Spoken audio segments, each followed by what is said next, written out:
cars up here, you guys. Flintstones, of course, which were the original hybrids, the Fast and Furious vehicles like you see right there. We got a few up here. Now for Fast and Furious, we're going to have multiple versions of each vehicle because they do so many stunts. You might put a dent into one, have to swap it out for another car to keep filming. We also have the Gyrosphere from Jurassic World right here. Take a look. It might seem like the glass is missing, but the glass was never there. It was all done with CGI. Because glass reflects, so you see the light, the crew camera, everything. Also, you can't encompass people in glass and expect them to breathe. So we did it with CGI. And this tank right here from Transformers looks pretty mean, doesn't it? But I would not take it to bed, my friends. It's made entirely of wood. It's brought to you by IKEA. Now, why would we do that? Make a tank out of wood. Let's say, for instance, we're filming a movie about the U.S. Army. We can't just borrow a tank from the Army for a number of reasons. From Jurassic Park franchise. Coming up on your left-hand side, you're going to see a cage that held a ferocious dinosaur, but it did not do a very good job because it's made out of fiberglass and it's painted to look like steel. Same goes to this big vehicle you see on your left-hand side. This right here is the mobile lab from the second Jurassic Park film, The Lost World. Now take a really close look at it, and you're going to notice it's made mostly out of wood. And that's because we did a cool stuff. We dangled it from the side of a gorge. And if it was made out of steel and metal, it'd be very dangerous, very difficult to do. But if you make it out of wood, a lot easier, a lot safer. That's why we do that. So, oh my gosh, we have a dinosaur attack. Everyone just hang in there.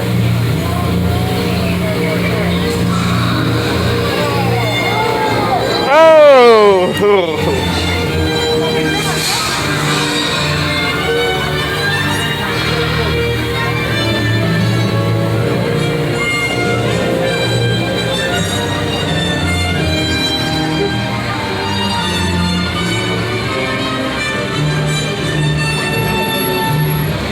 If you watch HBO's Westworld Season 1, this is Pariah.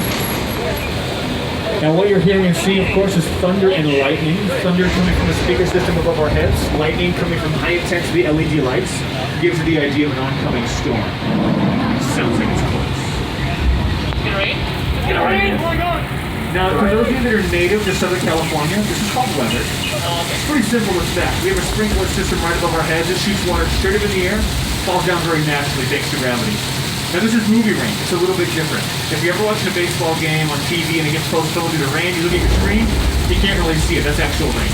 Movie rain is 5 times bigger, so it shows up on camera a lot better. That's why actors get pretty much soaking wet immediately during a rain sequence. Now, if you were filming here, you wouldn't be hearing that thunder. That would be done in post-production when the film is done. If you're having an intense conversation on the bridge with your actors, you don't want to film that audio. Well, speaking of intense, that's a flash flood. Hey, guys.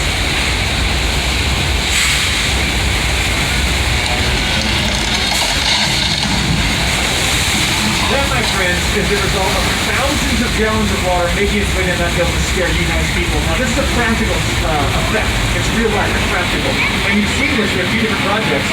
You saw it in Lady Gaga's music video, Judas. She's in the middle of that flash flood in 6-inch stiletto heels.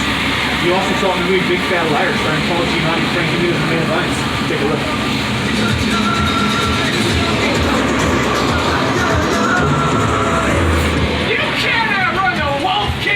Yeah, we'll see about that.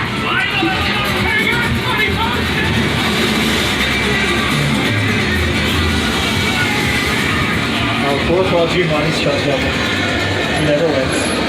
Now, folks, we crossed the border from Old Mexico into 6 Points, Texas, and this does mark the approximate halfway point of the tour. So once again, if you need my attention for any reason, pull that red cord. I'll come back there and help you out as soon as I can.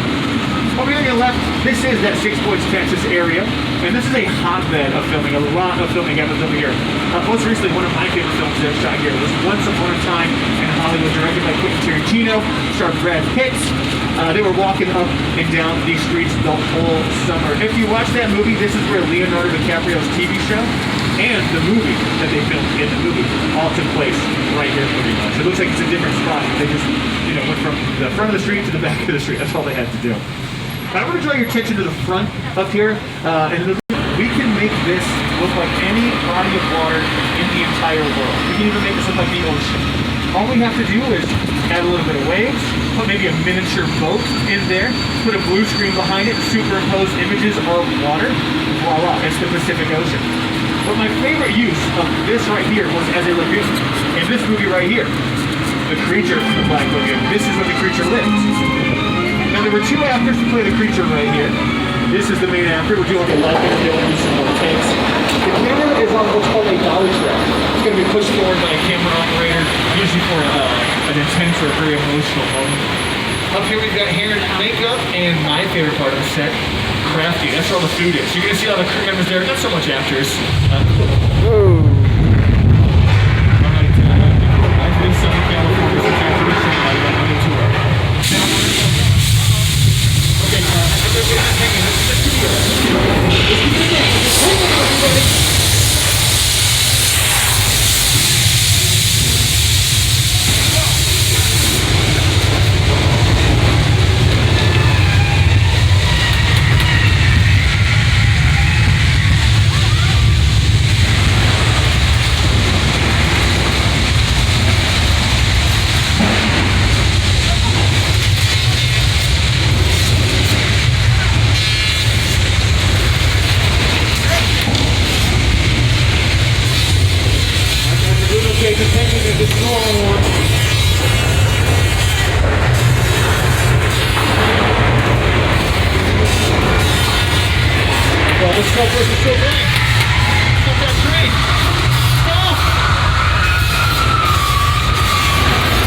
Goodness, nobody was in there. Must be an LA subway today. Alright, let's get out of here, guys. Oh no, the water makes us go. Look out!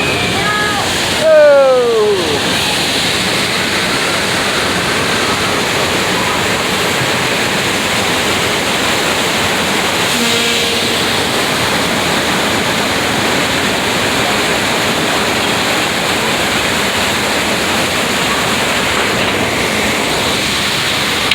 Ladies and gentlemen, you just survived an earthquake. The big one, very well done.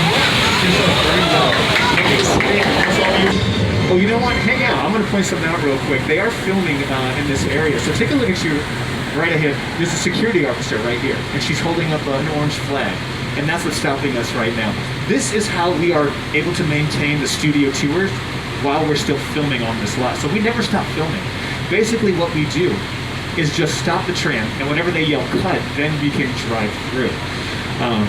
It's pretty crazy though, because you gotta think of it as an actor standpoint. Sometimes you have to wait for the tram. You might remember this New England town terrorized by a great white shark in the film Jaws. Well, we caught the shark, so hopefully this doesn't ever happen again. And we have one of our divers out there, George, just kind of combing the area to make sure it's still safe for us. Let's see if you want to come out and say hi. Hey, George. George, come out and say, hey, man. Oh, my gosh. Sure. That's a dorsal fin. You guys see that? There's still a shark in the area. We gotta let them know. Hey, George, if you can hear me, there's still a shark in the area, man. You gotta connect to that boat right now. George, hey, good to see you, bud. There's a shark coming your way, man. You gotta get back to that boat right now.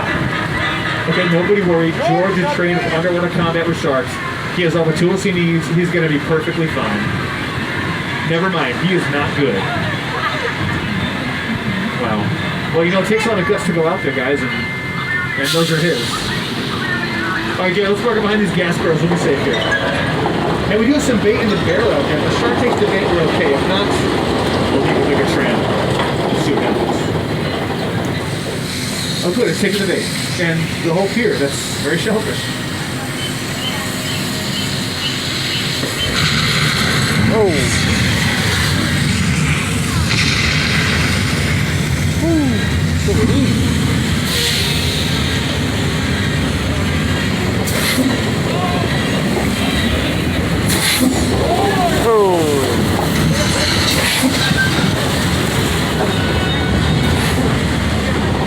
Ladies and gentlemen, meet Bruce, our resident mechanical shark here on the back lot. Now, our mechanical shark works really well. The mechanical shark on the set of jaws, not so much. Take a look at this right here. That's a much maligned shark. The shark is frustrated. It didn't really work all the time. It didn't work hardly at all. Wherever you were on the island, you could hear the radio waves. They were always saying, the shark is not working. Repeat, the shark is not working. We just waited around. We just waited and waited and waited. The shark is working low enough for a while. Right here as well, Superstore. The White House down here is Amy's house. Also, you see that mustard-colored house with the green roof? That's Boo Radley's house from To Kill a Mockingbird.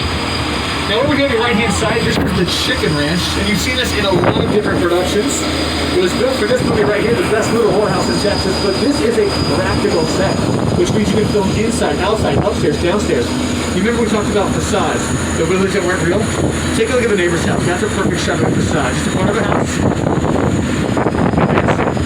In fact, the perfect neighbors live in that house right there. Now, my friends, we're driving onto Colonial Street, and you're going to see it's a little suburb right here. And the reason we have a little suburb like this on our backlot is because let's say we're going to film a movie or a TV show here, and we're going to be filming for 3 months.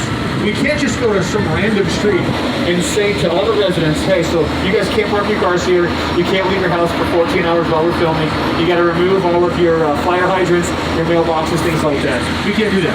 So we built this on our backlot here to be able to film things like the Desperate Housewives series. This is Wisteria Link, where ABC shot for 8 very, very successful years. But it's been home to a lot of productions throughout the years. Take a look at just a few of them right here on your screen.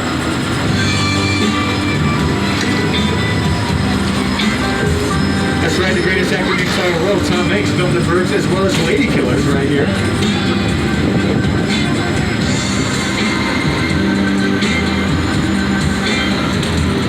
Mindy Kaling was also filming her Netflix TV show Never Have I Ever here most recently. And a lot of the houses that you see on this street are another type of set that we have. So we talked about practicals, which means they're real. We talked about facades, which is just the front and side of the building. These are what you call a shell. It's just 4 walls, and that's it. So the blue house is coming up on the left-hand side. The only thing that's actually inside there is a bathroom. That's it. Over here on your right-hand side, this gray house has a tree growing out of the living room, so you actually could not film in there if you wanted to. And we have some old Hollywood houses on your left. The Green and Stone house, that's the Cleaver home from the Leave It to Beaver remake in the 90s. The Lilac house over here on your right-hand side looks like 1313 Mockingbird Lane, because it is. That's the Munsters house right there. Although it looks a little bit different than it did from the TV show, we changed these things throughout the years so that you don't recognize them in other projects. But my favorite house is coming on the left-hand side. Is this one right here, the green one with the orange stripe on the porch right there? That is Matlock's house from the TV show Matlock. And I am not embarrassed to say that I watched that show. I loved it. Matlock was a good lawyer. But now we're talking about Greens Road, and there's something really important about this street. So now, well, they're similar to like our Metro sets. These actually, they run, but they're not necessarily real vehicles. We can change the outside just by changing the plastic. And if you look at the very back, you're going to see a hearse back there. That is Beetlejuice's hearse from the movie Beetlejuice. And if you think about it, Beetlejuice was kind of a bad guy. But you know what? He is parked next to the worst guy. And that, of course, is Norman Bates. Two of the most famous sets still standing in all of Hollywood. This is the Bates Motel you see on your right-hand side from Psycho 2. And the original house from Psycho, just on top of the hill. We don't go a little mad sometimes.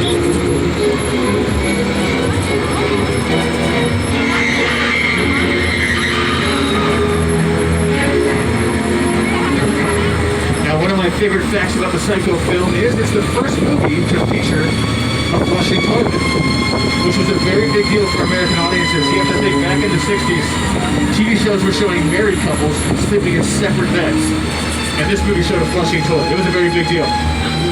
On your left-hand side, there's Mother's house. If you look in the upper window, you might see Mother. Don't be scared, though. She's a very classy lady. She's always been good to Daryl and I. She also makes killer cupcakes, you guys. She totally rules. She didn't use a lot of sunscreen last summer, though, so let that be a lesson to you. But keep your cameras out, my friends. We're driving onto one of the coolest exterior sets in all of Hollywood. This is the famous plane crash site for Steven Spielberg's 2005 film, War of the Worlds. Now, what you folks are looking at right now is a real live Boeing 747. Most filmmakers $60,000 to purchase. And it was just shown this one scene right here on your screens. The airplane crash site set is a perfect example of a set that is all designed around the vision that Steven had. And for him to sit down and talk about War of the World, I thought, what if the 747 goes down right in a big neighborhood? Because it's just something you don't see. You're doing good. You can make it press at me. That's not how that. Listen, I want you to close your eyes, okay? Got them closed?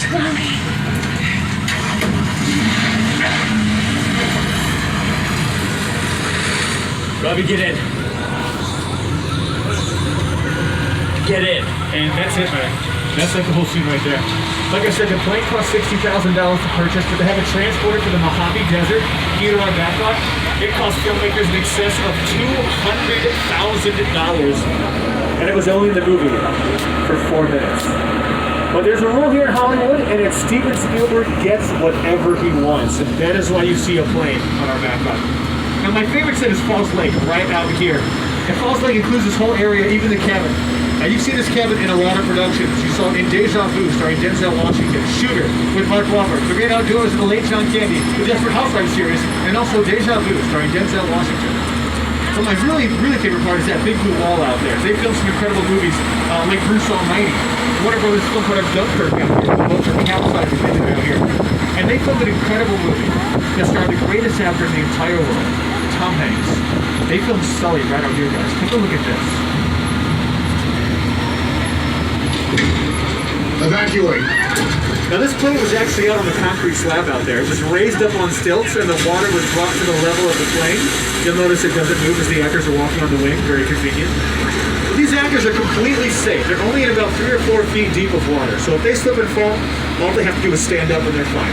Which is why people like to film here instead of somewhere like the East River. It's a lot safer here.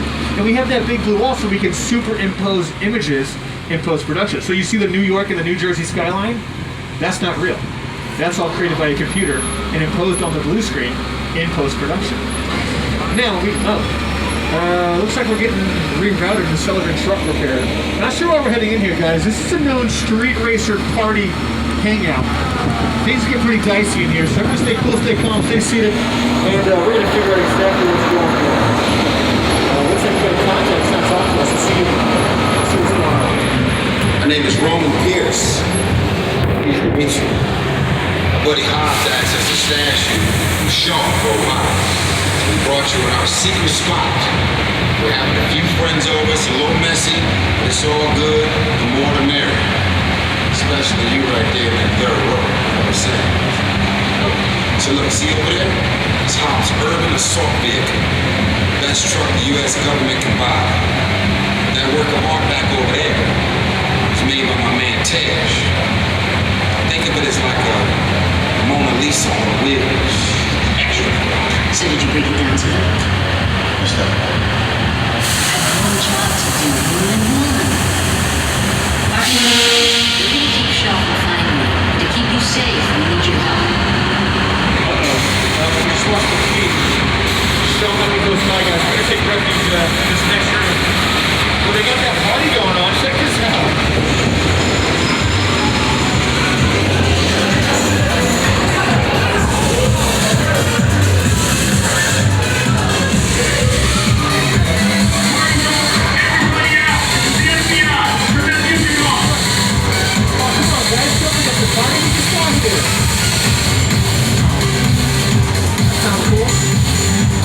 Race day after party. That's all we're doing. This is what we doing. This is the race day after party. And what else? Roman Pierce, FBI, don't move.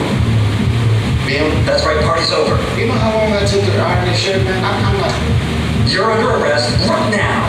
Hey, let's back up a little bit. Got it. Slightly.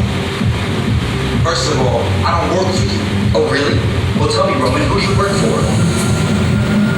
We don't work for nobody. I suggest you clear out of here, otherwise we can't guarantee your safety. Guarantee my safety? I'm the one holding the gun. Yeah, mine's a whole lot bigger than yours. Escort this novice out. Let's go, Cookie Puss. That ugly suit on, man. It's cheap. Somebody out there really pissed off Shaw. It's gonna get ugly fast. Yeah, don't worry. Lucky for you, our whole family protects you. Are you kidding me, Roman? You didn't shut off your phone, bro? I gotta call you back. I'm in the middle of something. See what I'm talking about? Call you back. It was on vibrate. Sean traced us. House can't hold forever. Letty, Roman, we're up. Driver, move that vehicle. All right, we're about to get real interesting.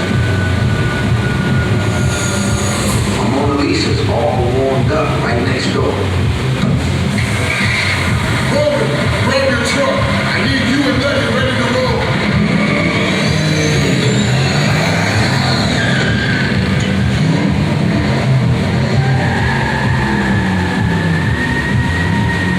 Now, folks, we know the Fast and Furious characters, of course. We've had quite a few movies to get to know them. But let's get to know them just a little bit better, guys. Take a look at this.